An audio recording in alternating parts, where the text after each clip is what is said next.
statement from Street Roots this morning, and I checked it with some folks like Barbie who works at Ground Score, and they weren't included in this conversation. And I've been to, wasn't a town hall, but it was a town hall similar event around hearing people from houselessness, and what I heard from was like service providers, which is a great element, but Sisters of the Road was given a table in the back to hand out like stickers, and that's just where you guys aren't authentically including these groups that Kaya listed.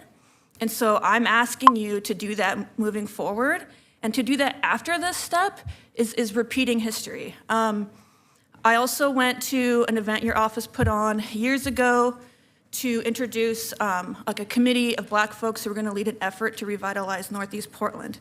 So I know you believe in community-led initiatives. I'm asking you to use that value and use that here with houselessness. Put them in the front of the conversation. Folks who are dealing with disabilities who are housed and disability on the streets, like we need leadership to bring those folks together. And you don't have to look hard for that leadership. Joanne Hardesty has a long record of bringing groups together, creating common ground, and providing solutions. So I'm hoping you take that opportunity that was extended by Kaya and some other groups and work with them authentically to build solutions. Thank you. Thank you. Next up, Ibrahim Mubarak. Let's go to Scott Kerman. Thank you. Mr. Mayor and Commissioners, I'm Scott Kerman. I use he, him pronouns. I'm Executive Director of Blanchet House. Fucking douche canoe. Yeah, pronouns. Years in Old Town. Douche canoe. I first want to thank you for acknowledging more fully the scope What of the was his challenges name? we face Does and the anyone urgency remember? with which we must act.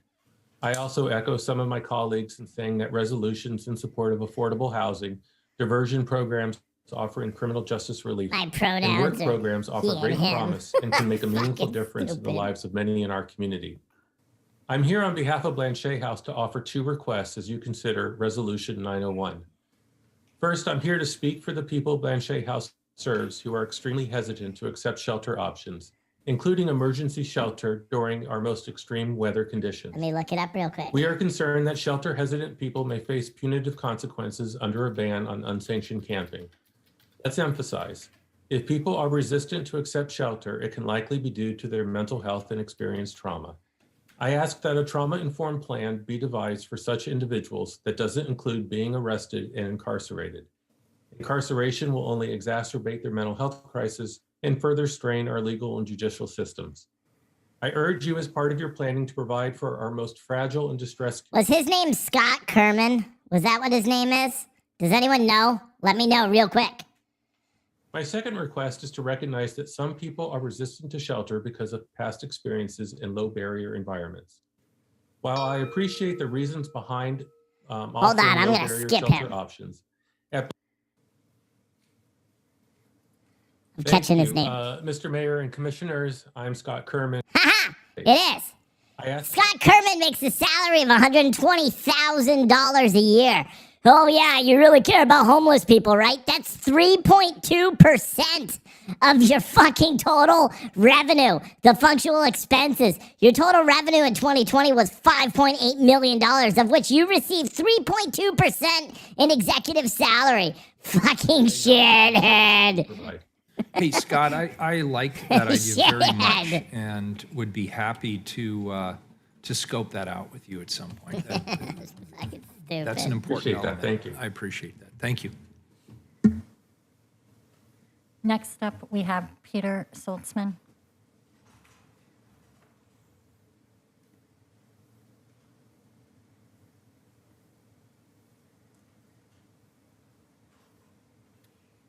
I don't think they've joined us yet.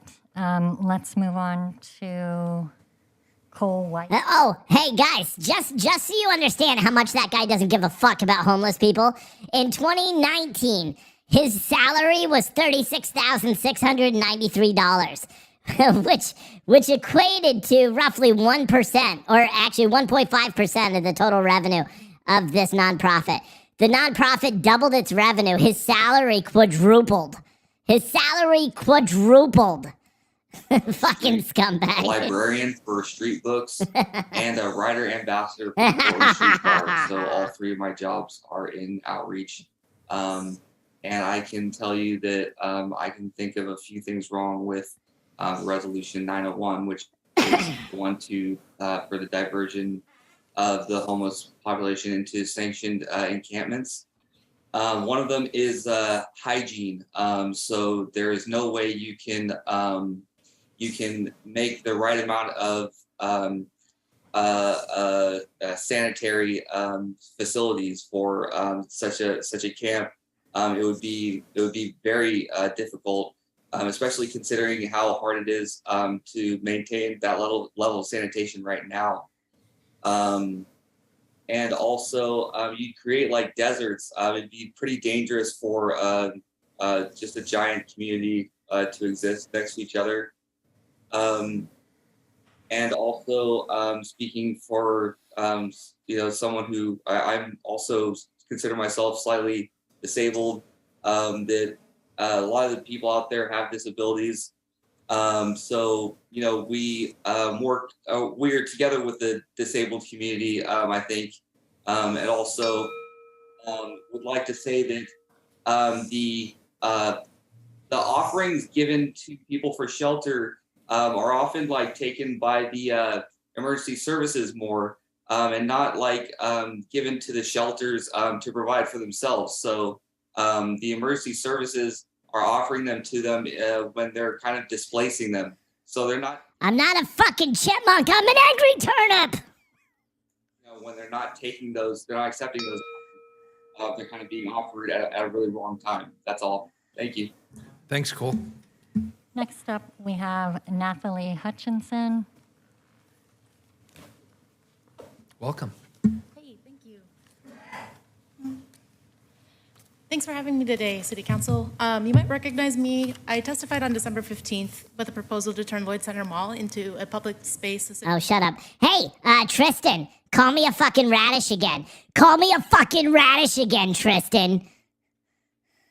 I think that citizens in the architectural design field have been used as a tool during this design. I mean, we know ADA, accessibility law, and building code by like the back of our hands. And I think that we could really provide a lot of input with design justice and coming up with a solution that is not policing and is not making homelessness. Yo, don't make me throw one of my baby turnips at you, Tristan. Seriously, bro. It's illegal. We're opening up the city of Portland to a lot of like legal implications. There's a legal precedent, Hawks versus Boise, Idaho, where You guys this looks like a fucking turnip. I just paid $250 to a designer to design this thing. I can't go back on it. This looks like a turnip. a person who's really, really passionate about design justice and who, as a citizen who feels a lot of empathy for our houseless community, I think that there are better ways than policing houselessness to solve this problem. I relinquish my time to make time for others. Thank you. Thank you. Appreciate it. Next up, we have Jesse Presley Grusin, followed by Molly Pringle.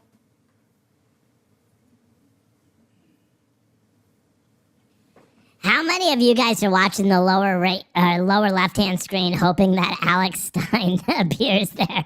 I really fucking hope he does. Person. Hello. Who's this dude? Molly, and I live in Northeast Portland. I work at Portland Street Medicine, where we bring healthcare and social services to people where they live on the streets in their tents and camps. So I can't speak as a houseless person, but I can speak from my work having relationships with houseless people and working with them on their health and well-being and seeing their vulnerabilities and seeing their amazing strengths and their wisdom and the ideas that they have for community-driven solutions. So at the heart, I think these resolutions are really most impactful to people who are living on the streets. They support our entire city, our entire communities. But as Kaya mentioned, you all hold power over the lives of houseless people, even as they have wisdom that should be leading. No, this isn't the design. They have to do a whole like virtual rig in order for me to do what I want. But yeah, I outsourced that bitch because it was too fucking expensive to do it in the house. So yeah, yep. individuals. I'm especially concerned about the 500-person capacity campuses. We know for so many unhoused people, congregate shelter settings like these are not accessible or safe. And you mentioned that this model is informed by the conversations you've had with people who live outside in terms of wanting a safe place to pitch a tent with access to hygiene and other services, but I cannot imagine that they envisioned these massive I'm pitching a mandated turnip tent right campuses now. as a solution. Not really. The scale of these sites cannot possibly be trauma-informed or honor the dignity of each resident, and I know that is truly important to you. And without a sense of safety or support for the people living in the camps, they will not be successful on ramps to other services. I know this is a crisis, but I urge you to take the time to more intentionally engage with the houseless community, reflect on what we've learned from past policies, and bring resources to building community-based solutions that we know work. Thank you. Oh, yeah. Next up, we have $50. Ren Ronan. Watch, it's gonna like spit at you. Hello, I'm Ren Ronan. I am also a director at Portland Street Medicine. What? People experiencing a lack of housing are expected That's to a live dude. 20 years less than their house neighbors. This is an urgent public health crisis and humanitarian crisis. Angry My Turnip testimony is represents not to the root dismiss all vegetable aspects of community. this policy, but I have to highlight the existing and current policy failures due to campaign bans. This will not only harm community members, but it will result in a loss of life. In August alone, 2,000 individuals were facing eviction. As of October, the duration of time to resolve rent payments was shortened to 72 hours. All safe harbor protections were removed for those awaiting response to rental assistance applications. And we're on the precipice of further breakdown of our existing social systems, and aspects of this plan serve to only induce more chaos. This plan's response to ongoing policy failures of elected officials and the private sector is to criminalize the public nature of poverty. The impending wave of need has nature of different aspects of this policy. Ongoing displacement, internal refugees seeking asylum is incredibly concerning. Immediate action must be taken to account for the chronic and ongoing lack of affordable housing. As mentioned before, Martin versus Boise's decision ruling that police cannot enforce laws prohibiting being in public spaces unless there was shelter available shows that all the data shows that cities that respond with sweeps and reliance on large-scale shelter. This really annoys me. Hey, so I just looked up the 990 for this group who call themselves Portland Street Medicine. In 2019, they made $108,319. In 2020, $572,739. Who said the homeless business isn't fucking booming? It's booming. But here's a good thing. Their salaries are only $22,988, which means that they have less than 10% official salary. So that's pretty good. It's like 5%, about 4% of their total revenue that they made. Yeah, there's still a bunch of fucking hippies. Portland Street Medicine. Isn't that weird? Homeless is big business in Portland for these nonprofits. Holy shit. Shitballs. A moment to appreciate you all giving us time to be here, as well as give a thank you who actually came out and spoke from experience of people they knew or from experience of their own lived conditions. I myself am a student at PSU. I am going for my graduate program, and I work directly with people on the streets through the People Housing Project. Let's look that My mother is somebody who is also very afraid of houseless folk because of the known rate of addiction and the known rate of mental health. She sees them as a form of threat. And for that, I wasn't allowed to use public transit systems or engage in certain public actions because of that. But being an adult now, I have engaged in those. I take the Max daily. I take public transit all of the time. I take the bus, and I've interacted with quite a few of people who are houseless, people who take the stuff that they own with them, and the people who are directly going to be impacted by this. And those people tend to be the most kind people I've ever met. I've helped a man with his stuff that fell all over the train, and nobody else helped, but I got all of the stuff for him up in his. He was using his own roller chair as a way of moving his stuff, something that he should have been sitting in because he was mobily impaired, and he was using that directly. And I was the only one to help him, and after that, he Cool story, thanked bro. me and tried to offer what little things he had, what money he had from his socks. He pulled it out to try to give to me, somebody who is obviously much more advantaged than him.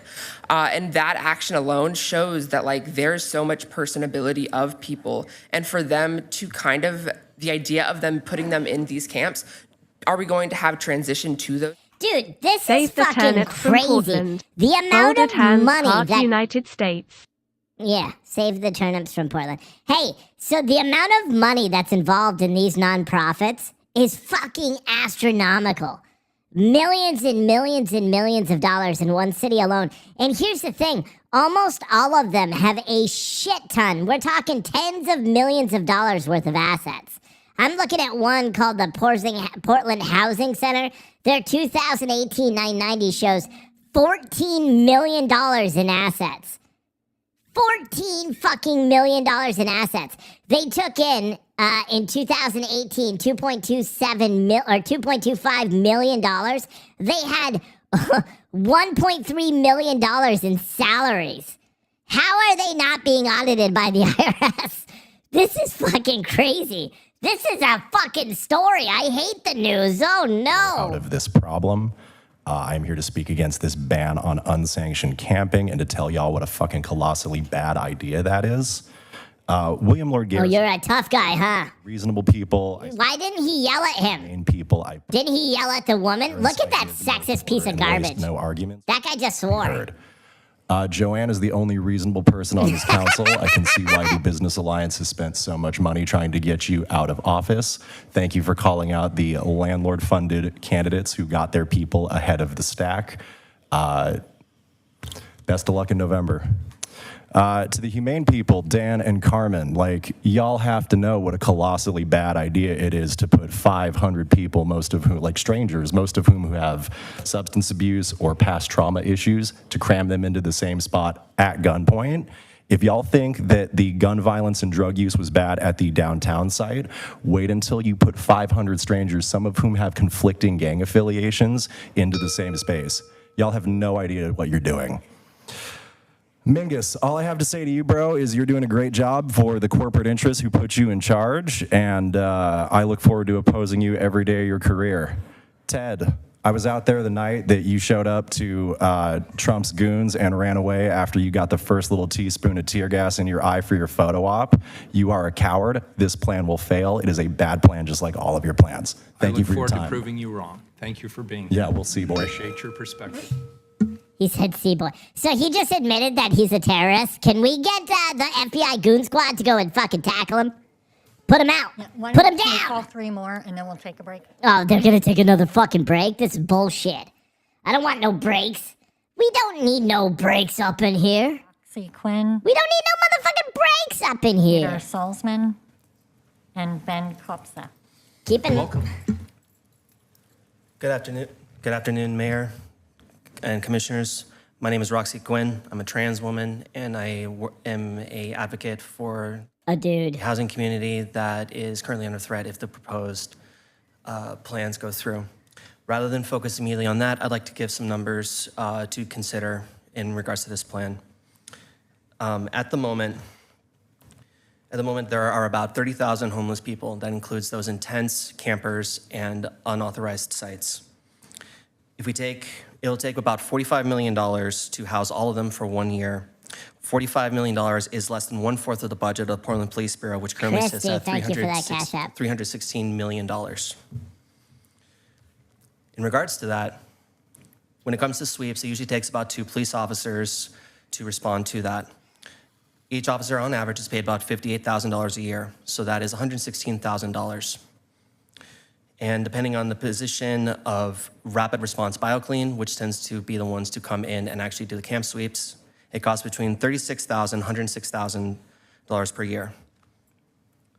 And the average manpower of that combined is about $200,000. At the low end, on the average, it's going to be $308,000. This does not include gas for the vehicles, which is an additional couple $100,000, which got additional $1,000. If we were to take that money and actually use it to give people housing, the city could house 21 people a year with that average amount. Finally, I'll say this. I work with the homeless youth camp that is right outside in. The reason why that camp is at its location is because that is the immediate place for those youth who are vulnerable to get the services that they need. That is also where a lot of them tend to try and get housing. If this plan, especially with 901, goes through, that camp itself is currently going to be at risk of violence, if not only from the city, then by those fascists who are aware of its camp locations, thanks to that individual right over there. Thank you. Fascist! That means he's an Antifa shithead. Antifa shithead. Antifa shithead. He's an Antifa shithead. Yeah, I'm gonna make a song about Antifa shitheads. Oh, I'm gonna leave it muted. Hey, Antifa shitheads, they're coming out. It's getting late. Yeah. Ooh, Antifa shitheads. It's how like seriously. Dude, if you look like a dude, you sound like a dude, you don't even attempt to dress like a woman, why would you come out and say you identify as a trans woman? Like, I mean, at least throw some effort into it. Not that I want you to, but all right, you want to hear him? I make a decent living for me. I can buy food, I buy clothes. I'm fine. There's other people on the street like me. There's a guy who sleeps in his car. He works hard. He thinks he can get a place in maybe 6 months. There's another guy, he's in a tent, yeah, but his tent is clean and his stuff is new and he goes to work every morning. Are you going to put us in a stockade? Seriously. When you start criminalizing people who haven't done anything and locking them up, a lot of them are not going to deserve it at all. And this place is going to be a concentration camp. Really, the criminal element will have a field day. Hygiene will be a terrible problem. 500 people in an enclosure is not nice. Okay? These are concentration camps. They really are, and it's going to turn into that. Look over the precipice before you decide to jump. Think about Myanmar. Think about Darfur. Oh Are my we a God. different kind of animal? Are we that different? Can we risk this? Thank you, Peter. King certifiable. Hey, good evening, everyone. My name is Ben Kopsa. I'm a housing case manager at Transition Projects. First, just wanted to fact check you a little, Mayor Ted, on the availability of shelter beds. You were saying, I thought it was disingenuous the way you mentioned there's an excess of availability of shelter beds in the city. Usually, in reality, it's about 1 to 2 beds available per evening. Sometimes, if a few folks leave in the day, then there will be a few more, but I've never seen it. Transition projects, ending fiscal year 2020, $23,932 in total revenue, of which $11,440,839 goes to salaries. These fucking corrupt son of a bitches. They're so fucking corrupt. Here, let's see what their total assets are, right? I bet you guys are curious at that. $13 million in total assets. $13 million. This is fucking insane. What a scammer. They're all fucking scammers. Oh my God. Have all of their possessions taken from them, receive a court date, probably fail up to show up to the court date, and then have a warrant out for their arrest and then go to jail. So not a great program again. And it's quite clear that Those with money and making money for the city are the priority voice in a public testimony hearing for a city council meeting. And it's clear that these are the folks who your proposal caters to. Behind whatever wordplay you employ, community members who have voiced their concerns that this racist, ableist city government and the well-to-do folks who view people experiencing homelessness as nothing more than criminal eyesores, all you want is for the homeless people to be gone. You refuse to authentically address the primary drivers of houselessness crisis, Portland and Oregon's horrifying origins and continued manifestations as a white utopia, and the greed of landlords aggressively hiking rent to line.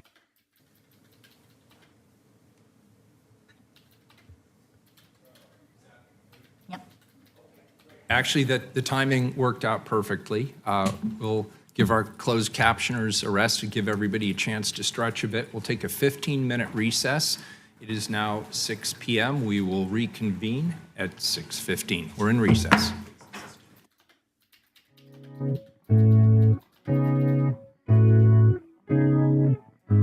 This is insane. I really think this is such a fucking crazy story. Over $100 million so far that I've analyzed. Over $100 million. Okay, who's pulling up outside my office? Don't be fucking stupid. There's a couple of cars pulling up outside my office. They saw me peeking. You don't want to fuck with me. I'm armed. I'm armed, bitches. They're fucking leaving. That's creepy. It's fucking late, right? 9 o'clock? Why are they pulling up by my office? Huh? What are you fucking doing, you fucking scum-sucking loser faces? Anyway, over $100 million. Over $100 million that these nonprofits collected in 2020 alone.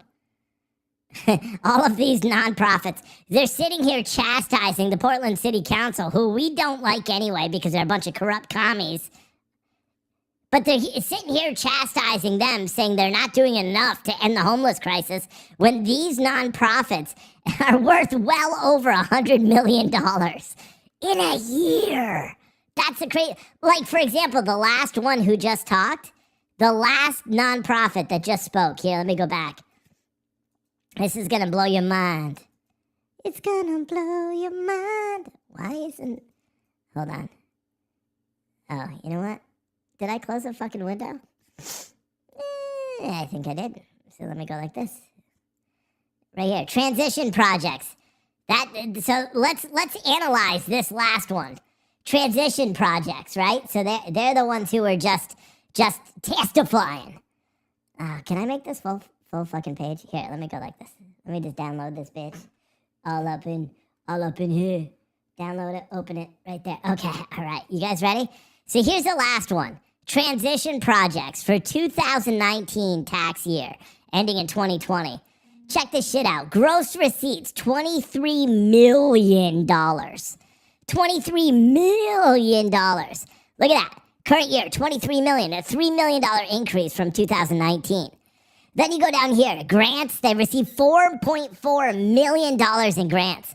Salaries and other compensation, $13 million, $772,440. That's more than half of what they received in total grants. Assets, $15 million. This is fucking insane. Let's scroll down here. Let's see how much the executives are making.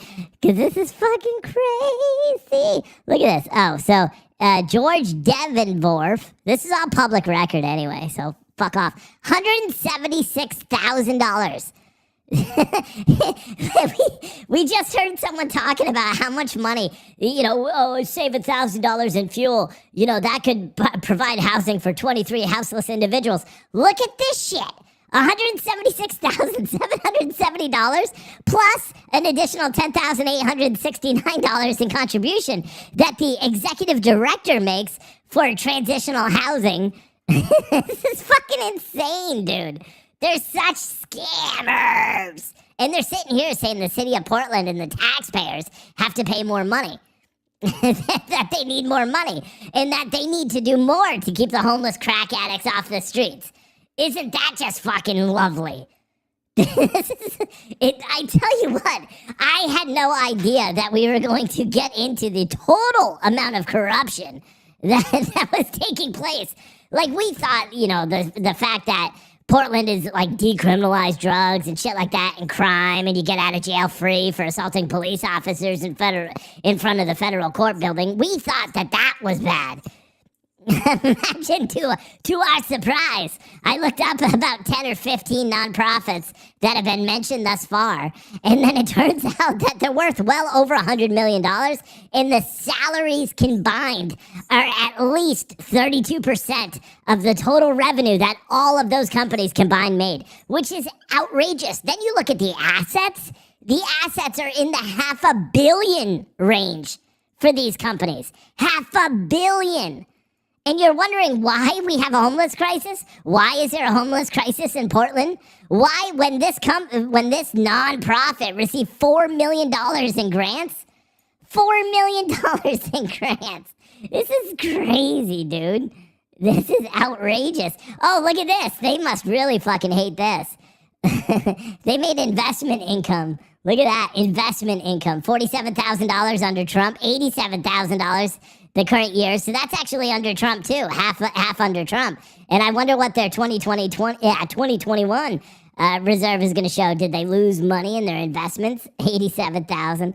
This is such bullshit. I would love to understand. Like, look, they actually are operating at a deficit, $176,000. Here's the thing: if their executive director wasn't taking $576,000, if their director wasn't taking a salary of $176,000 a year and maybe working for free as a nonprofit, this is fucking insane, dude. How is this not widely reported? How are all the political candidates that are running for office not like just... This is public. This is the IRS that provides this to the public. Any nonprofit that's registered has to file a 990 if they make over $50,000 in a year. I believe that's the number.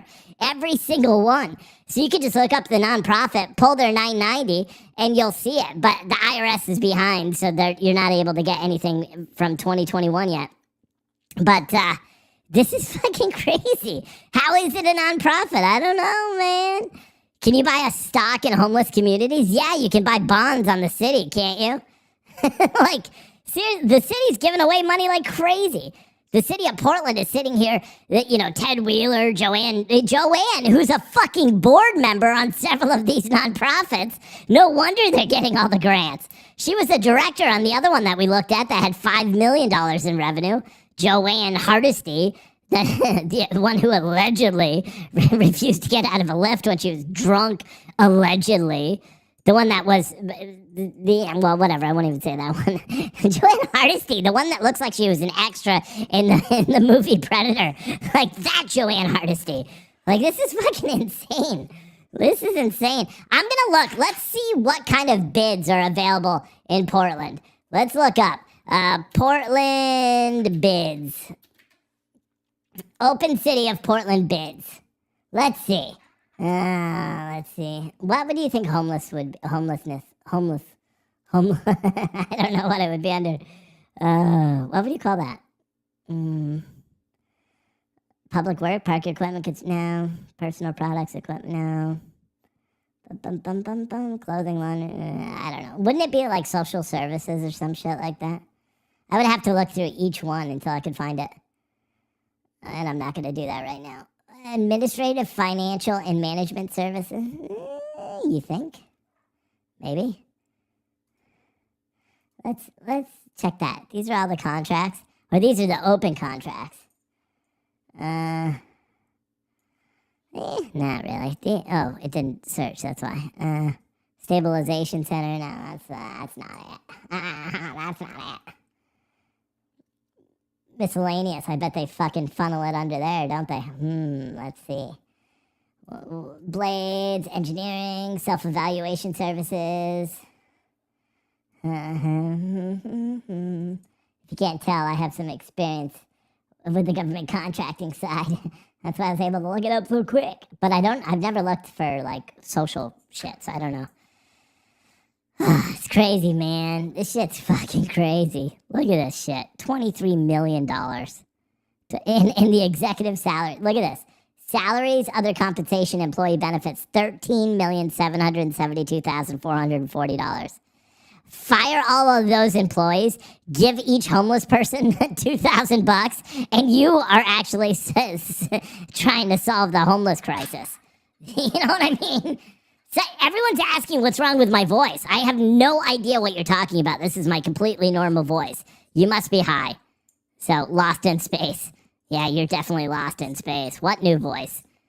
Can't get the fuck out of here. This is a normal voice. All right?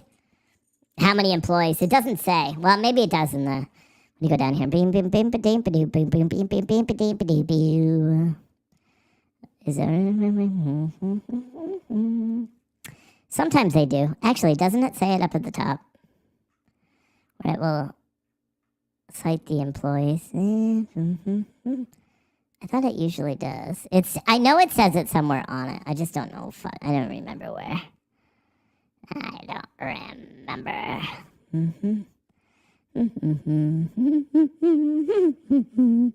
Look at this. 176. I still can't get over that. They're running at a $500,000 deficit, and the executive is making $186,000. Actually, $187,000 in change. Isn't that fucking nutty? Naughty. Look at that. He's the only one. All these other board members aren't making shit. Let's see who the board members are. Schwackhammer. That's funny. That's funny. I don't care who you are. If you don't think that's funny, you suck. Let me see. Total number of individuals who receive more than $100,000 of reportable income, just the executive. That's crazy. Government grants, $20 million in government grants. Oh my gosh. Actually, I think that can, oh no, this is the other contributions, grants, and similar amounts not included above. So they made $20 million in government grants? Are you fucking kidding me? Dude, I'm in the wrong business. Total fucking A, bro. 20? What? Look at this shit. These are their expenses. Grants. They were charged they got $20 million in grants, of which it cost them $4.4 million to get those grants. Total salary and wages, $11,440, not including the pensions and other employee benefits and payroll taxes. Fucking nutty. That payroll tax amount seems low as fuck. Why is that? Is it because you're a nonprofit? That's fucking... Look at that. In-kind meals. $312,000 in food costs? What? You out of your fucking mind, yo. Cash. They got $3 million in cash. Look how much money they fucking made. This fucking... It's not hard shit. It pisses me off so much. Oh my goodness. Shelters on a given night, we shelter more than 800 people. During the winter months, we increase our shelter capacity based on season and severe weather. The agency operates both permanent and temporary low-barrier emergency shelters. The temporary shelters include the SOS shelter for 70 Williamette shelter for 120 people for single women and couples, and the Walnut shelter for 80 men, women, and couples. Overnight, Fifth Avenue shelter for 75 men. Holy shit, they got a lot of shelters, though. I guess I could see where all the money's going because you got to staff those places. That's fucking crazy. Housing, they help nearly 900 people find permanent housing. The housing department operates across the agency's service locations in the day center, blah, blah, blah, blah, blah, blah, blah, blah. They help more than 2,000 people a year to connect with community-based services. Yeah, this is where the nonprofit hands watch the other nonprofit hands. You know what I'm saying? This is fucking crazy, bro.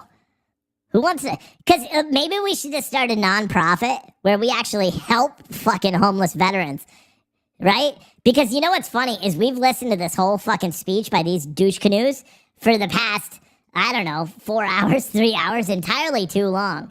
I don't even know how long I've been live, but a long fucking time. Let me tell you what, eh?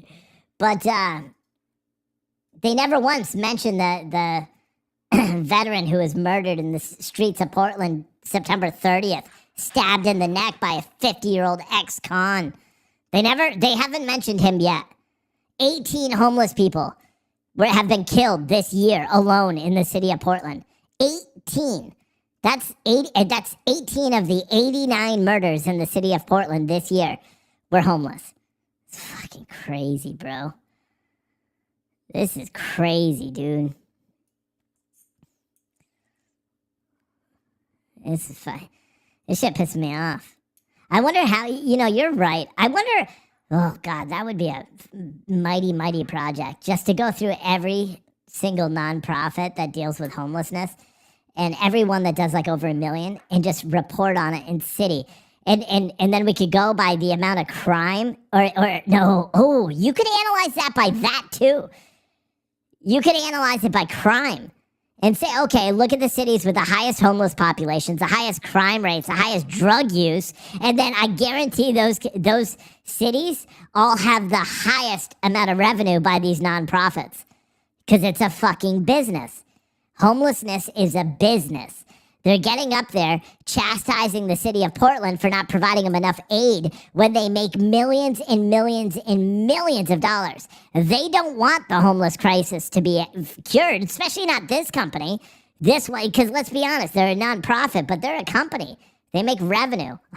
You know what I mean? This company, this transition projects, they literally will be out of business if there's no homelessness. They won't. All of their employees, that executive that's making $176,000 a year, he won't draw a salary. If the city of Portland does try to, put together 20,000 housing units and fix a homeless crisis across America, they're not going to be able to do it. These companies, this George Devenborth and all these transition projects and the housing projects and all the other ones that we've talked about for the past 2 hours, they wouldn't have a business. They wouldn't have a way of generating revenue. This fucking stupid shit is back. By the way, this meter at the bottom resets every hour. So we're on to a new hour. So now it's from 10 to 11. I'm going to reset it now. And I'm going to increase the goal because I'm fucking tired. So the goal is going to be 200. Yeah. And then I'm going to make it 0. And then, so I'm going to say from 10 to 11. Because I don't think we'll do another $200 today. So I'm just going to say that. Ha All right, let's listen to this douche canoe. And volunteering with the homeless population for the last 10 years.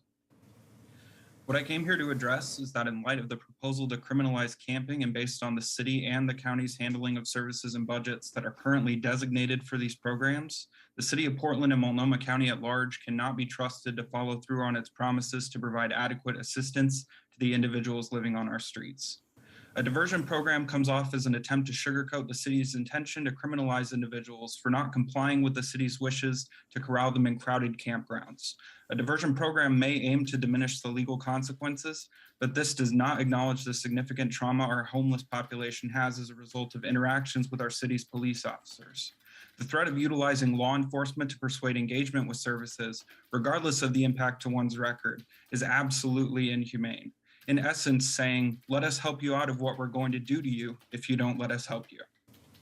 I foresee a disturbing outcome in this resolution, that the city will be all too eager to enforce its ban while failing to make good on its goal to improve services and failing to pursue the correct solution, which, as many have already said, is housing first. The city could resolve to expand its services and provide safe camping options, as it claims it will, without the need for bans and enforcement, and conditions would improve. As I mentioned before, I work for a local nonprofit funded by the county. I know exactly what the city and Multnomah County's current resources are capable of accomplishing, and it barely scratches the surface. The intention to enact a ban on camping is unethical when the city has yet to prove itself in delivering effective and permanent assistance.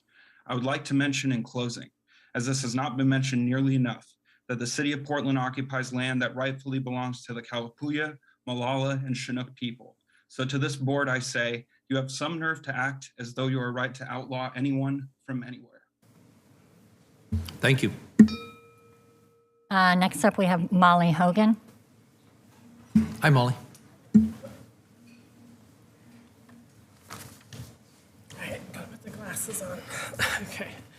Hello, thank you for your time and the opportunity to speak. My name is Molly Hogan, and I'm the director of the Welcome Home Coalition. 75 nonprofit organizations joined together with the common goal of ensuring everyone has access to an affordable and stable home.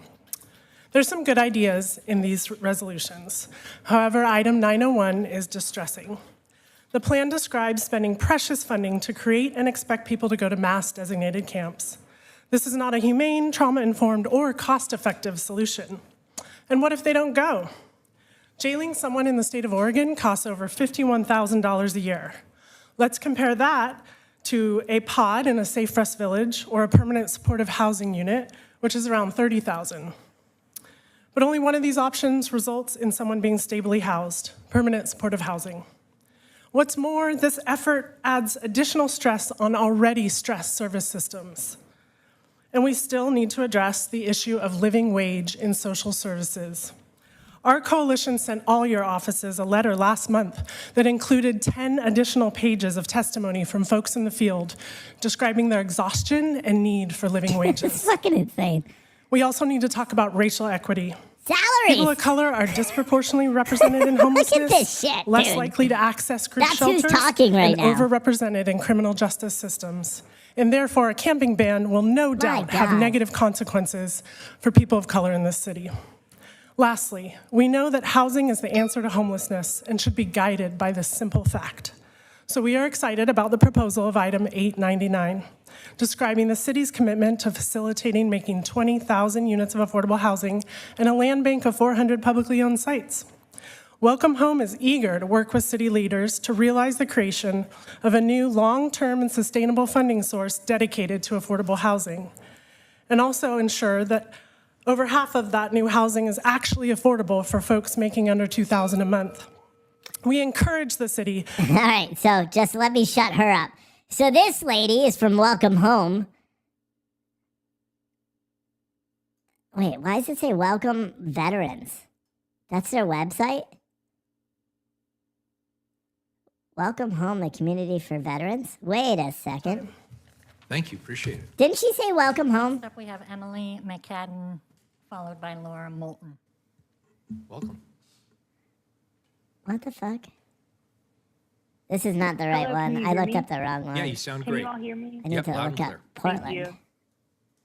Just give me 1 second here. I apologize. Portland. All right. Hello. My name is Emily McCadden. I am a recent graduate of PSU's Master of Social Work program. I'm also a rider ambassador with Portland Streetcar, doing outreach work on public transit. And in my community, I help run the Sunnyside Shower Project, which provides access to showers and other basic needs for neighbors living outside, where I also live in the Sunnyside neighborhood. So I'm talking to people who live outside almost every day, and I'm here to urge you to engage people living outside as you set policies to address houselessness. Yesterday at my weekly shower shift at the Shower Project, I was telling folks about this opportunity to voice their opinions about this policy that would directly impact them. And a lot of folks were horrified. The handful of folks that I talked with were really horrified to hear about the camping ban. And one person specifically really objected to even calling, what they have to do to survive every day, camping, which is kind of a leisure activity. And yeah, I've heard today, I've been listening to testimony since 2 p.m. And I've heard a lot of folks really concerned with safety, crime, drug use, tents, and on and on. And I think that a lot of these issues would be, if not lessened or maybe even solved, if people were able to meet their basic needs. So I hope that City Council will just really engage folks with lived experience who are outside as you all develop your policy around this. And I yield back the rest of my time. Thanks. Thanks, Emily. Next up is Laura Moulton. Hi there. I just changed my comments to read good evening instead of good afternoon. And I just really appreciate everyone being here for so long today. So Yeah, good it's evening, bullshit. Mayor and Commissioners. My name is Laura Moulton, and I'm the Executive Director of Street Books. We're a nonprofit that has for 12 years provided good books, reading glasses, and community to people living outside in Portland. Last month, Street Books had a celebration in the park blocks to mark the end of another successful summer season. Jeff and Tom met us to set up tables and hang signs. Carrie passed out programs to the guests. Each of these people has been an essential part of the ecosystem of Street Books and of our city, and they are also currently living outside. They will be the ones most profoundly affected by what our city does next to respond to our housing crisis. So it's our hope that we include their voices and their perspectives in the conversations as we work to provide safe housing options for everyone. We urge you to see past the tent and recognize the talents and resourcefulness people have to offer. Engage them in what you build next, because they will show up early and stay until the work is done. I think tonight's testimony has showcased some of the efforts on the street level from people. And we also ask that you utilize the nonprofit partners mentioned earlier by Kaya Sand of Street Roots, so that genuine outreach and engagement can happen. And we are so happy to be one of those many organizations willing to join that effort and to share resources, cross-pollinate, and help to engage people who are the best experts at what they need. So thank you for your time. I yield the rest back. Thank you, Laura. And I really appreciate what you do at Street Books. It's a great organization. Thank you for that. Thank you. Next up, we'll go to Charles Lindsay.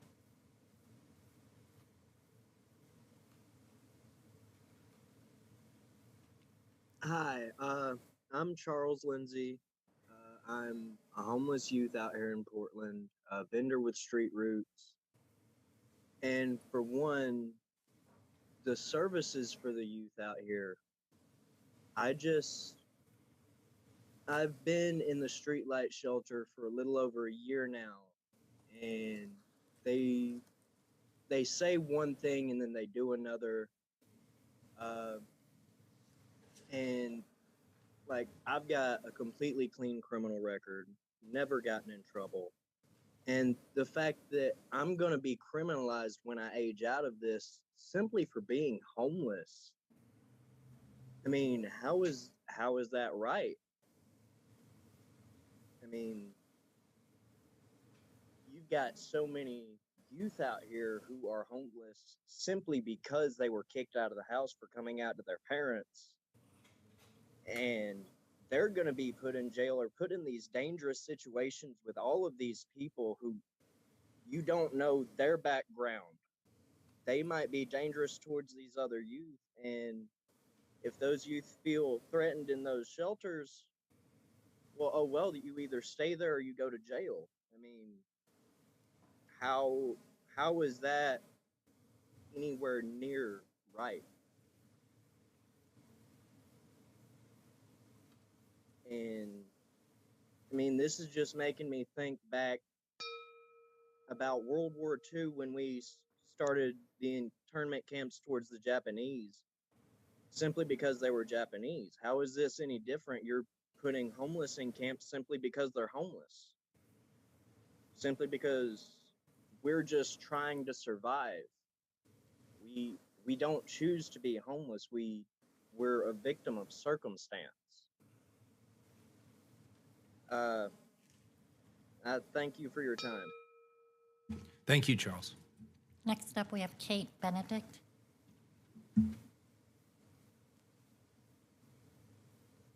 Hello, good evening. Thanks for having me. My name is Kate Benedict. I just want to start by saying that I'm not at all opposed to City Council's intention of creating affordable housing and getting individuals access to mental health and addiction services. I want to be really clear. I do not think these issues are simple to solve, and I do not envy City Council's task to solve this legitimate human rights crisis. But I do struggle with the fact that these items are coming before council today as pipe dreams with no funding and no thorough, humane plans in place. City Council stated on February 1st, 2021, that your top 3 priorities were developing a new model for community safety, addressing houselessness, and supporting economic recovery. It's taken almost 2 years for these resolutions to now be on the table to direct bureaus to take action. And I feel like the city does not need aspirational resolutions that do not hold city council accountable. We really need to see the specific humane actions that council is taking, humane plans that have been built with houseless Portlanders at the center. I'm looking at the agenda items, and 902 is currently blank. It feels like that is not even trying. With these aspirational resolutions, it feels like it's working to get the public excited, making them believe that a plan is in place when it really feels like that is untrue. And we really need city council to develop thorough, humane plans. Our most vulnerable Portlanders they need your help, and you are the only people in the city that can truly solve this problem. And it was evident listening to the testimony tonight that many houseless Portlanders do not agree with the plan for the large encampments. I think about some of the questions I would ask myself if I were on city council. Where do we expect individuals in unsanctioned campsites to go until they're open? And once they are open, how do we see them being managed? Clean and clear outside, but what about inside of them? What's our humane plan for protecting people? It just feels like the timing of these resolutions 2 weeks before the election is a ploy to get public sentiment on your side. Thank you. Next up, we have Eli Hess.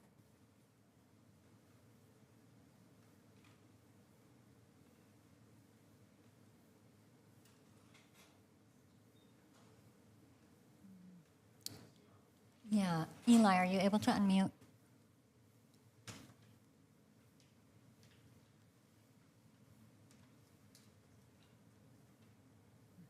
Why don't we go to the next person, and if we can get Eli back, then we'll get him. Leah Peace.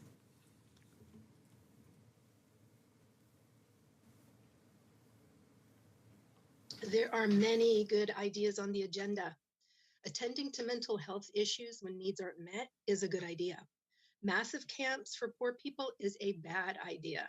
Everyone's saying so. It's not a good legacy project to be remembered for.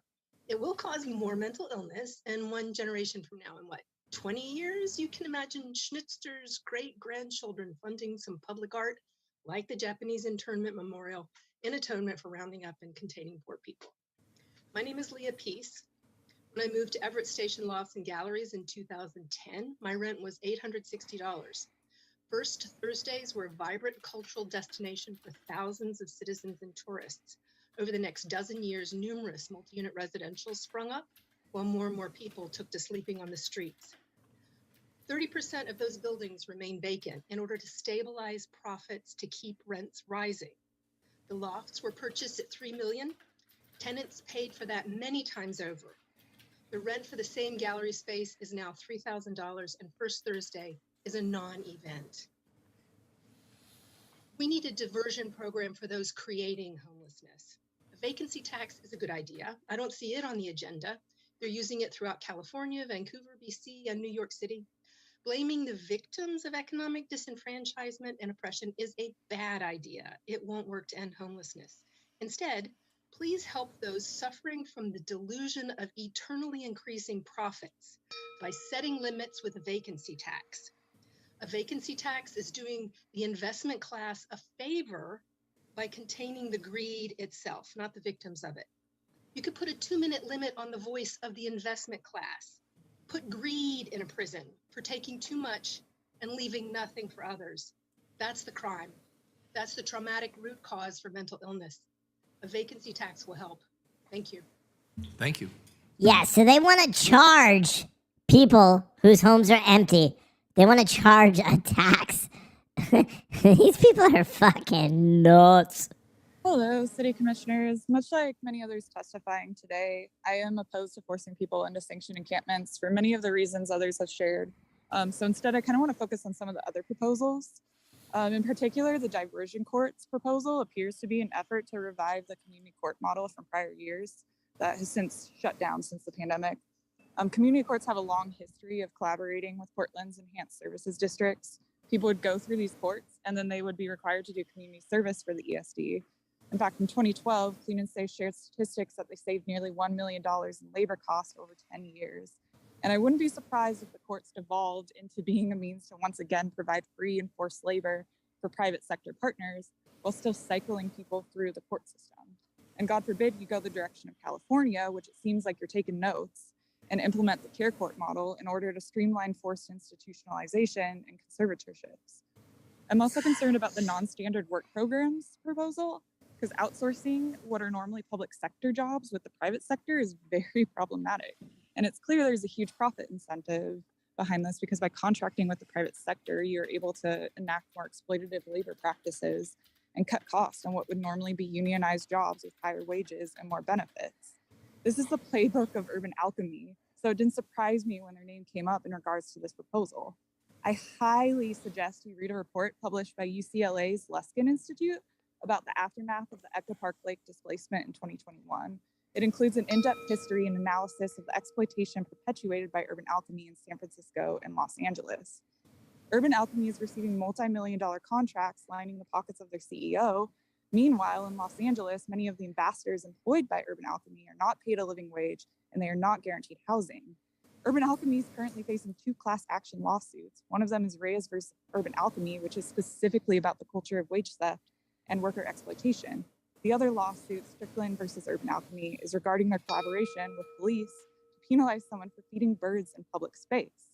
I could go on, but all of this is resulting in the brutality of unhoused people. Next up, we have Thank you. Christopher Delaney. I don't think they've joined us.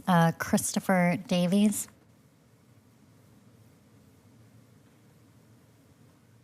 I'm unmuted now. Yeah, we hear you.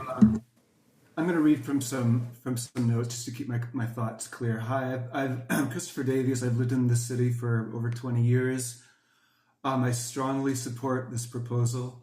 I'm hearing a lot from the homeless advocates today about their need for more freedoms and more resources.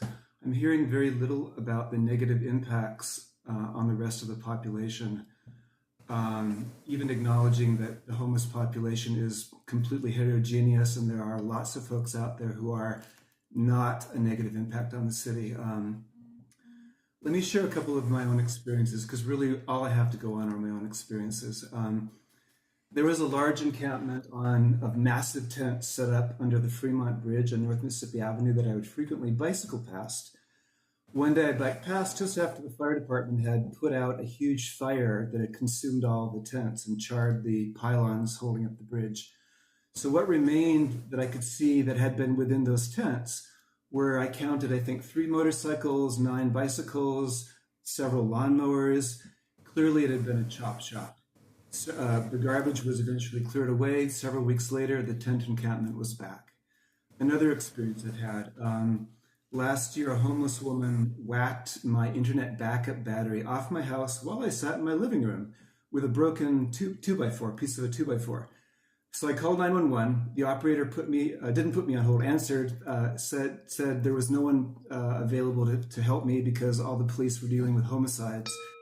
3 hours later, I was called back. The officer apologized and advised me to either buy a gun or use pepper spray, neither of which seemed like a good alternative. My own encounter with the homeless has been an encounter with a population that's either too insane, too addicted, or too socially maladapted to live in unstructured housing without destroying it, and unable to live in unstructured lives without harming themselves or others. Affordable housing does not appear to me to be the main problem based on the evidence of my own eyes. Thank you very much for your time. Thank you. Next up, we have Brian Hoop. Hi, Brian. Mayor Wheeler, members of the council, my name is Brian Hoop, Executive Director of Housing Oregon. So Housing Oregon appreciates Mayor Wheeler and Commissioner Ryan's goal to produce 20,000 new units of affordable housing. We are ready to engage in the proposed permitting, zoning, land banking, and funding initiatives. However, we join others in raising concerns that returning to criminalizing homelessness and creating mass camps distracts us from the real progress being made as a result of voter-approved measures producing new affordable housing and wraparound services. We urge you to not abandon the spirit of collaboration with Multnomah County and Metro, as well as engaging those with lived experiences with homelessness and nonprofit organizations to address what is truly a region-wide humanitarian crisis. In reiterating what's already been said, criminalizing homelessness disparately affects communities of color, further moving people into criminal legal systems instead of housing. Regarding Resolution 899, we invite city elected officials to join Housing Oregon and Welcome Home Coalition as we begin to Here's another explore one. This is options this for the guy. next generation. This guy's speaking right now. This is his salary every year. City and metro construction $95,000 Second, we welcome out of a total budget of $196,000. housing tax credits. We have an opportunity Other right now to support expenses, Senator Wyden's efforts $117,000. These people are scammers. or private bro. activity bonds, which would double those tax credits. Third, Housing Oregon supports creating a central point of His salary makes up almost 50% of what they bring in each year. support and agree the position is needed. And fourth, Housing Oregon supports building a land bank of publicly owned sites. Please consider collaborating with other jurisdictions to create regional strategies, which we believe will prove more effective and accessible with developers. Thank you for your time and your public service. Thank you, Brian. This is freaking insane. Dude. Next up, we have Robert Tumler. Hi, Robert. I don't think they've joined us. Next, we have Sandy Chung.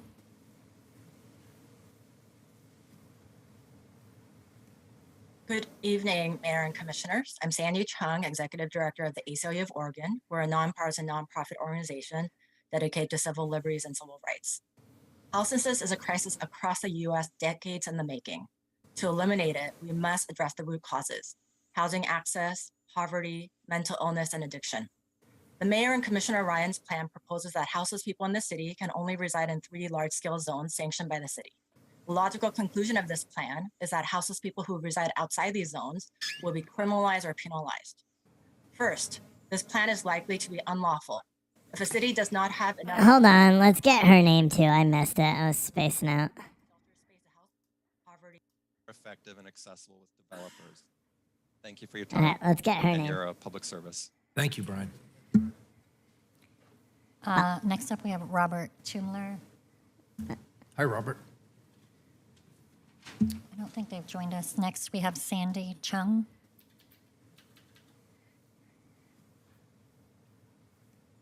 Good evening, Mayor and Commissioners. I'm Sandy Chung, Executive Director of the ACLU of Oregon. Oh, We're a fuck nonpartisan that. nonprofit organization dedicated to civil We know they're liberties and civil scammers. rights. When the city has already had great difficulty creating safe rest villages of much smaller, to use more policing resources to harass houseless people for low-level, non-violent incidents. Portland Police's own data shows that arresting and jailing people living on the streets doesn't measurably curtail crime or decrease houselessness. In 2020, Mayor, you said many of the people cycling in and out of jail are the people best served by a combination of housing and services. In 2020, Police Chief Lavelle also stated, the Portland Police Bureau agrees arrest and jail are not answers to our city's houseless crisis. What the mayor and the chief stated remains true today. The city needs to focus on solutions that work: housing and supported services, not ineffective and expensive criminalization tactics. In summary, the ACLU of Oregon opposes any houselessness policy that is unlawful and inhumane. Thank you. Thank you. Next up, we have Sean Her Jacobson. salary is not listed in 2020. So you saw that? The ACLU of Oregon, right? We know how active they were in the riots. Anyway, in 2020, $1.5 million in contribution to grants. Total revenue, $1.579. Total salaries, $1.2 million. This is a business, guys. Homelessness is a business. Coming out of Portland, especially some of our earlier presenters. I just don't understand the cultural priorities of making this issue a top political issue. You know, I had everything stolen out of my car, including my life's work, like a few months ago. Multiple friends that I've had have died of fentanyl overdoses. You know, I was just this weekend, I was out for a book reading and someone was shot right next to me. I had to pull the bullets out of their body and plug their holes, doing gunshot trauma care for a few minutes until the ambulance arrived. And I'm still not scared of homeless people or crime. I don't fully understand how this issue could become the top priority. Portland has legacy values, and I think that the focus of this is something that's coming out of 2020, is a part of a political dynamic right now that's using in-group, out-group psychology to make our city's population focus on the demonization of homelessness, gun violence, and the rioters and looters. And as someone that is trained in behavioral science and psychology, when I look at these behaviors, what I want to see is science-based, not data-based, but science-based approaches to how we're going to solve these issues. I do not see people put in positions of decision-making power, especially with this plan, that are focused on addressing the real issues of the city, which are gentrification, the local sustainable resource production. Those issues will be here long after this issue of homelessness is made better and resolved. And so at least I'm just advocating that we. Thank you, Sean. Next up, we have Michael Anderson.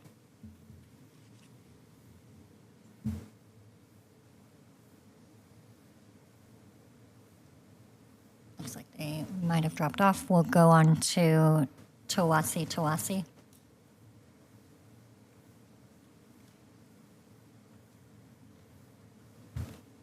Tawasi, you're muted. Will you try to unmute? Hello. Hi, we hear you. I appreciate you all taking the time to hear me today.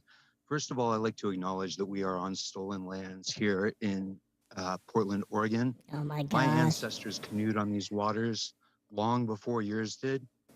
And it really, really hurts me as an Indigenous person to see camp evictions as a reality again on these lands, especially being carried out by the Wheeler family, who has a long history of camp evictions in this territory. Now, we know that passing laws is an invocation of law enforcement. So with that in mind, any time that we pass a law, it has to be with that utmost in the front of our thought, that these laws will have to be enforced by someone because of the situation that we live in Portland. That cannot be the Portland Police Bureau. And bearing in mind names like Mark Kruger or Greg Lewis, then we know the mentality that the Portland Police Bureau already has. So setting up a de facto concentration camp that allows people who are already proclaimed Nazis, who have said such things as, if you come across a Black person who is also homeless, just shoot them. That is what the Portland Police Bureau has said. Shut the fuck up, The dude. ability Oh my god, I'm losing brain cells here. they take repercussions against political enemies. They've already done that. Just so you guys know, I am likely calling it quits at 10 p.m. Just so you know. And the people will not stand for it. 10 p.m. Eastern, by Thank the you way. for your perspective. Like 12 Anderson. minutes. Hi, Michael. Hi, I'm a senior researcher for Sightline Institute, a regional sustainability think tank. Many people have spoken eloquently to their own expertise. I'm here in support of item 899, cutting the cost factors of new housing. The number one predictor of the rate of homelessness in the United States is the price of market rate housing. That's because more than 80% of Americans who live in poverty live in market rate housing. There is no science showing that lower housing prices are the entire recipe for housing everyone. What this research shows is that lower prices are an essential ingredient. Recently, I've heard people talking about the success of Houston at reducing homelessness. I'm sure there are many lessons there, but one should be that in Houston, despite a rapidly growing economy and population, new homes cost half of what they do in Portland. When a newly built 3-bedroom goes for $1,500 a month, like in Houston, that means most landlords of older homes and smaller homes have no choice but to charge less. It puts an ironclad ceiling on rent hikes. It also means that every tax dollar we can put toward housing our neighbors in need with regulated affordable housing, vouchers, with temporary rent assistance, goes twice as far. That's how in the last 10 years, Houston has moved 25,000 people from the street and into long-term homes. I don't think we should be just like Houston, but we should be absolutely taking lessons from Houston and everywhere else that's keeping prices low. It helps move people out of tents, and it keeps people from having to move into tents. Item 899 makes some modest, sensible efforts to shave down the cost of new homes, both market rate and affordable. Even for this one ingredient in the recipe, cost reduction, these efforts won't be enough. We should also work with the state to do the same for its rules and those of other cities, but let's get started right away. Thanks. Thank you, Michael. And we'd appreciate your input as we proceed with this. Sounds like you've got some great ideas, and I'd like to hear more. Next up, we have Maura Phillips. Hi, Maura. Someone on Twitch asked how much would it be for me to stay live? $1 million. And I Any takers? Portland as a social service provider at several local nonprofits since graduating from Lewis and Clark in 2020.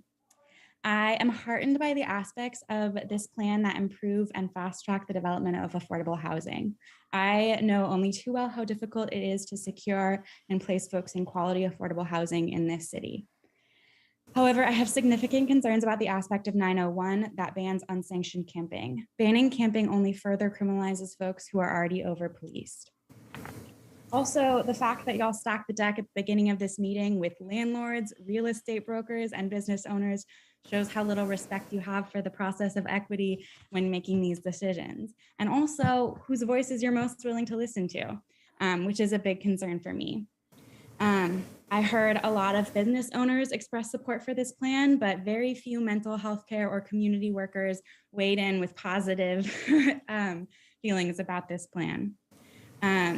I heard a lot of those business people speak of their fear of tent encampments and homeless folks rather than their fear for the freedom, autonomy, and self-determination of those folks and all of us.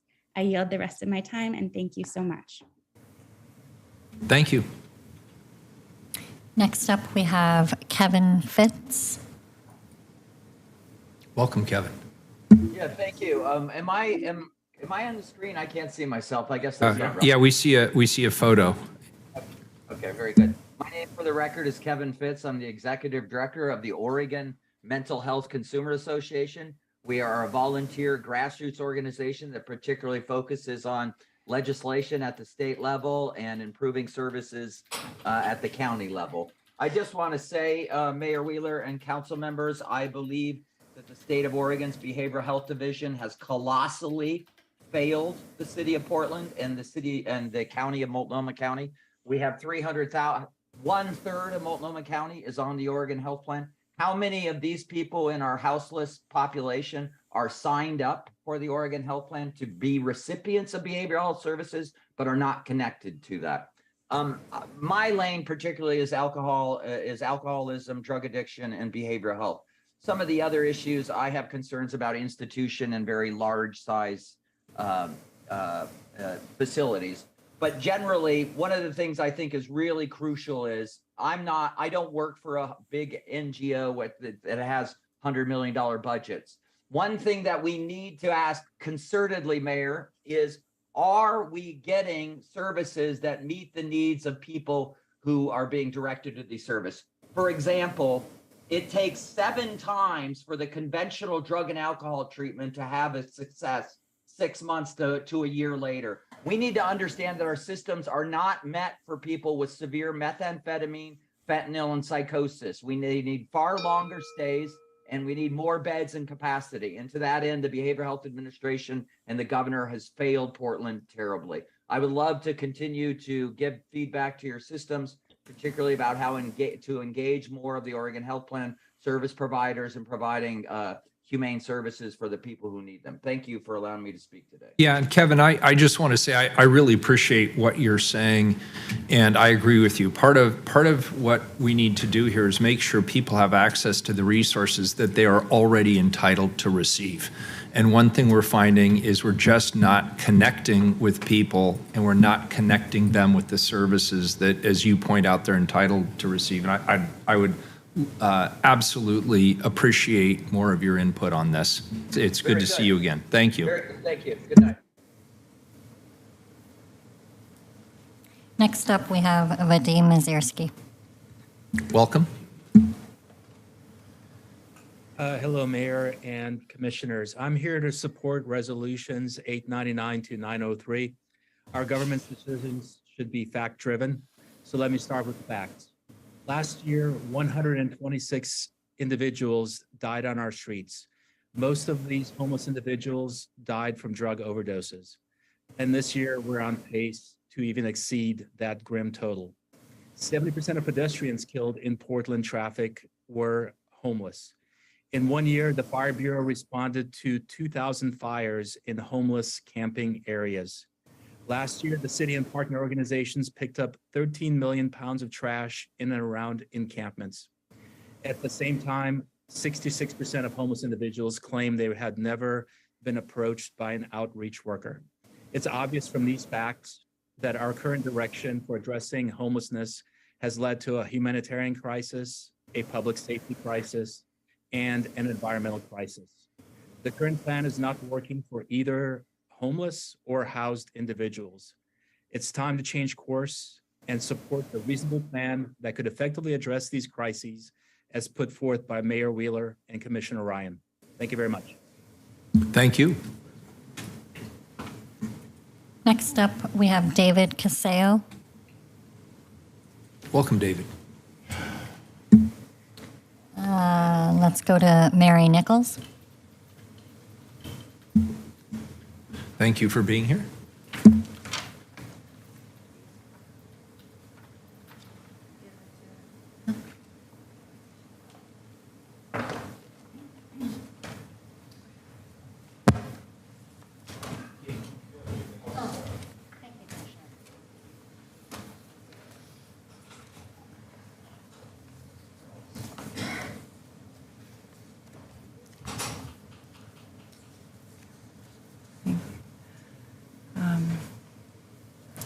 I'm Mary Nichols. I want people who are Republican or Christian or business owners to hear me, because you are being targeted with false arguments and hate campaigns that actually go against your own stated values. Communities need rugged solutions in total freedom and competition, not a nanny state monopoly services empire. I'm tired of hearing about mental illness and drug addiction because people in their homes have these things. It's just visible outside, seeing people coping with disaster while being disparaged. It's a system of the manufactured and profitable housing crisis offset onto the taxpayers and victims of bad governance. It's like being angry at someone for bleeding on your carpet. It is not compassion, or people would have been supportive of peer-led, independent, and public money-saving solutions.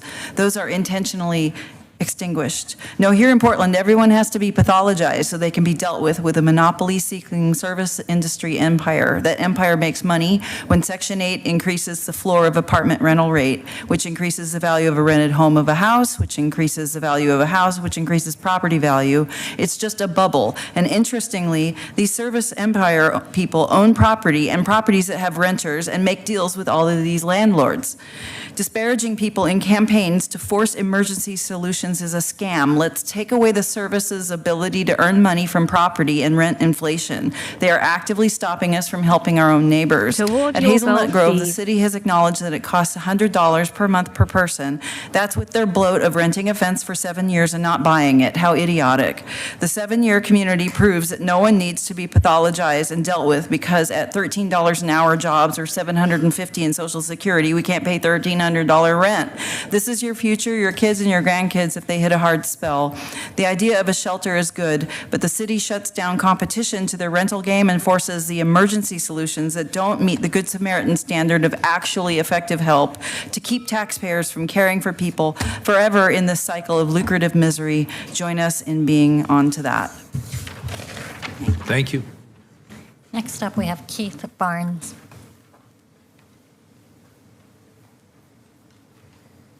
Keith, you're muted.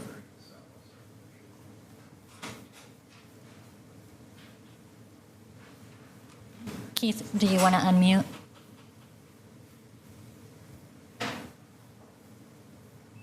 Okay, we'll We'll go on to Dana Kaufman. Let me start by saying that I support the goal of helping houseless people. But the Wheeler plan for houseless camps is a wholly backwards approach. Let's ask the question, why is this plan coming about now? What Ted Wheeler really wants more than anything is the camping ban at the heart of this plan. That is his gift to the Portland business community.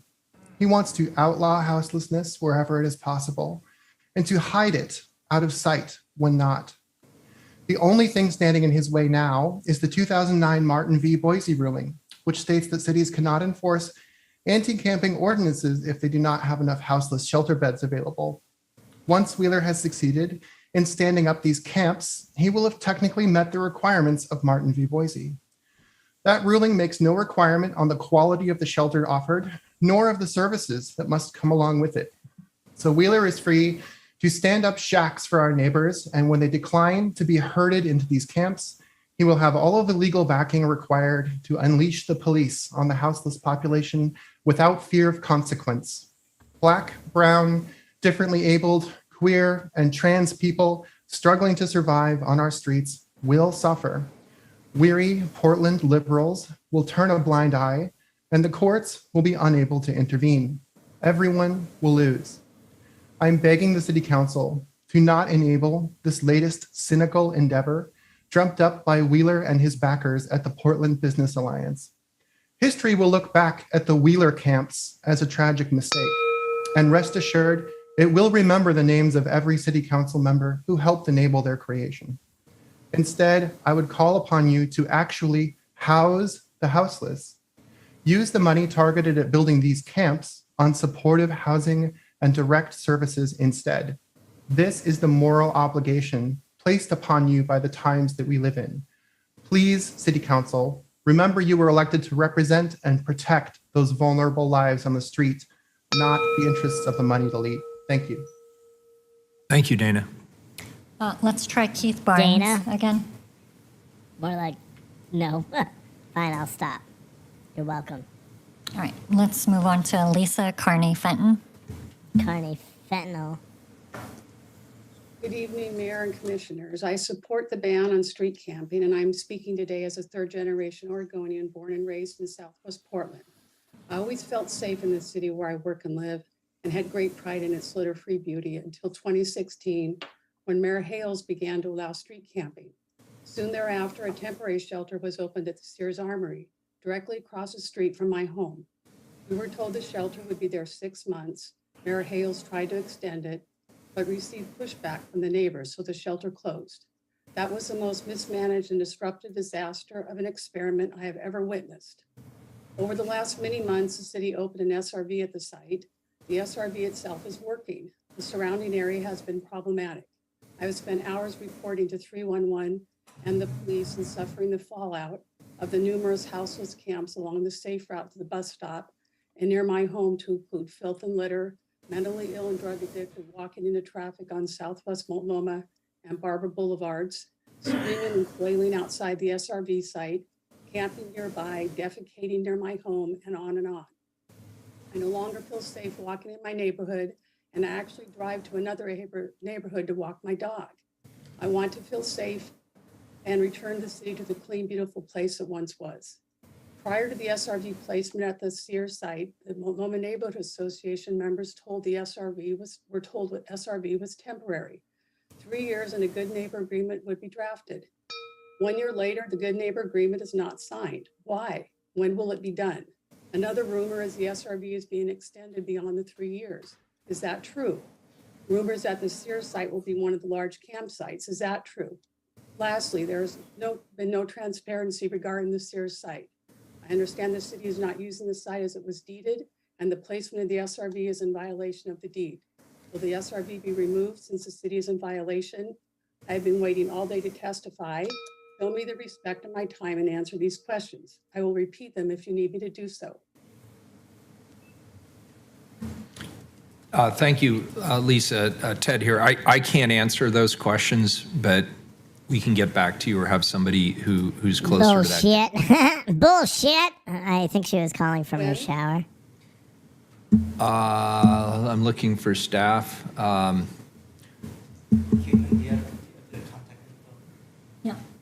Okay, so we're going to get your contact info and we'll circle back to you. Bullshit, you will. Circle back. Typical. So you can answer the questions?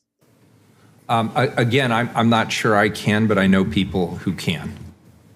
So they're going to reach out to me, or do I need to reach out to someone? Do we have her contact information? Can you get it to Bobby? Yep. Perfect. My chief of staff is getting your contact information, and we'll square it away. Bullshit. And they'll reach out to me in a week, Yes. in a day? Yeah. I will call her right now. He's going to call you. My chief of staff is going to call you right now. Are you available right now? Yes, does he have my phone number? Hang on. Don't give it out. Just a minute, Lisa. Don't give it out. Hang on. We'll make sure. One sec. Because you're live. Don't give that shit out. What's up, Lacey? How you doing? Nice Is there a phone shower number there? curtains. Yeah, we'll get the phone number. We'll give it to Bobby. Okay. Yeah, Lisa, Yeah. we're good. You'll get a call in a All right, guys. So it's been a fun night. It's been the eve of the turnip. I can't continue anymore. I started live streaming at 9:30 this morning. We are now going on roughly 11 and a half hours. No, 12 and a half hours. So I'm fucking beat. But I'm going to be doing a lot of stuff lately that's going to change this page. And yes, some of it may involve this voice in a different view because I think it'll be funny. And if you don't like it, you don't like it. And I don't care because I'm the boss. But I'm going to go make the long 30-minute drive home. And then I'm going to go to bed for the night. I appreciate you guys for hanging out with me, and I appreciate all of the support that I got the entire time. Yeah, everyone keeps saying Steve. My name is the Angry Turnip, and fuck you all. That's gonna be my sign-off. You like that? Yeah. Oh, by the way, if you guys want to continue watching this and laugh, here, I'll give you the link. I'll put the link in the chat. So you guys can continue watching it should you choose. We actually have more viewers, even though I'm ending my live feed right now. We have more viewers than they do. They have 329 live viewers, and across social media platforms, we have 381 because we do a better job than they do. But yeah, it's been real. It's been fun. Not really. But yeah, all in a day's work. So ring my bell. Wait, I need to have an outro. Yeah, I don't know. All right, goodbye. Oh, fuck. Where's the mouse? God damn it.